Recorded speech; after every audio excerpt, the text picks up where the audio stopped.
Olha, Bruno, trazendo aqui para São Paulo, e claro, falando de cenário eleitoral, hoje, em um evento com empresários, o governador de São Paulo, Tarcísio de Freitas, disse que a eleição de Lula ainda não está ganha.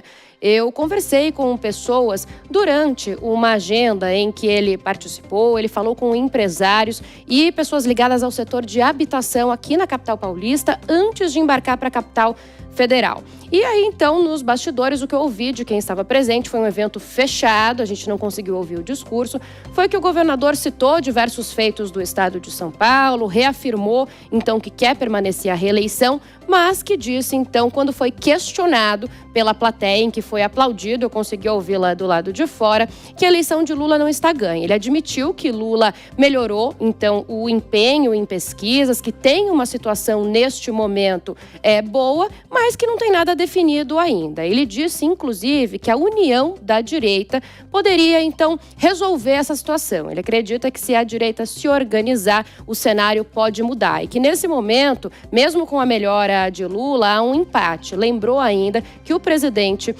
Lula tem bastante rejeição. Por isso, então, para Tarcísio, durante esse discurso, não tem nada ganho. Ele foi bastante aclamado pelas pessoas que estavam ali, então, presentes do setor da habitação, e quando disse que gostaria de concorrer à reeleição de novo a São Paulo, em reafirmar que é candidato à reeleição, Tarcísio ouviu de pessoas presentes que seria interessante se tivessem 27 governadores como ele em todo o Brasil, mas que se não é possível, ele poderia ser presidente. Então foi uma provocação ali que foi feita, mas Tarcísio acabou rechaçando. Além disso, além da presença nesse evento, eu fui conversar com pessoas próximas e auxiliares do governador para entender um pouco mais esse discurso, em que ele citou vários nomes da direita como possíveis para disputar o ano que vem. Ele citou, por exemplo, Ronaldo Caiado, citou Ratinho Júnior, citou Romeu Zema, Eduardo Leite, todos os governadores de direita que se colocaram à disposição do pleito, mas o que eu ouvi de diversas pessoas próximas e de auxiliares do governador é que ele acredita que Ratinho Júnior seria mesmo o nome para disputar, então, no ano que vem. Tarcísio já argumentou que ele seria um nome forte, isso está meio acertado de alguma forma também com o Centrão, que também coloca esse nome caso o Tarcísio não dispute. Então, um pouquinho dos bastidores de política aqui de hoje, da agenda do governador de hoje aqui na capital paulista. Agora ele está já na capital federal, mas daqui a pouquinho a gente fala sobre isso. Antes de falar sobre a capital federal, chamo o Diego Tavares, nosso comentarista, para repercutir justamente esses bastidores de Tarcísio de Freitas. E aí, Diego, então Tarcísio acha que a direita ainda consegue se unir, que dá para ter vários candidatos no primeiro turno, que Lula não está com a eleição ganha, ele está sendo muito otimista. Como que você avalia? Parece, é isso mesmo, Bia Manfredini. E eu vou dizer aqui para nossa audiência o que você mesma me disse hoje nos bastidores. Daqui para as eleições, muita coisa ainda pode acontecer. O cenário eleitoral pode sofrer uma transformação de um dia para o outro. O governo federal é a prova disso. Lula vinha com uma rejeição muito forte, como eu disse há alguns minutos aqui mesmo, e por conta de um tarifaço teve uma reversão nesse quadro, conseguiu melhorar a sua aprovação.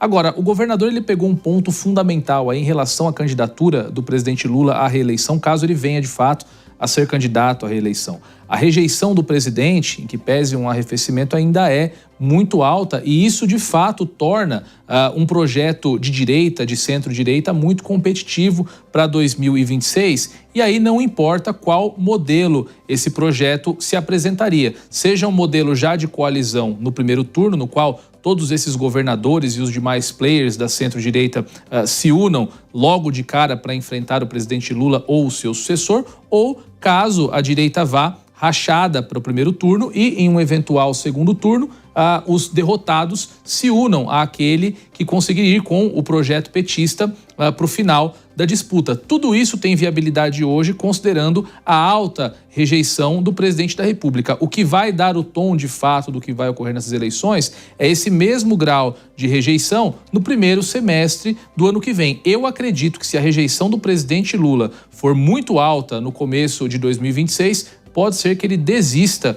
da sua própria candidatura para não encerrar a própria carreira, uma carreira de 3 eleições presidenciais vitoriosas com uma derrota. Diego Tavares volta já para comentar as principais notícias do dia com a gente agora.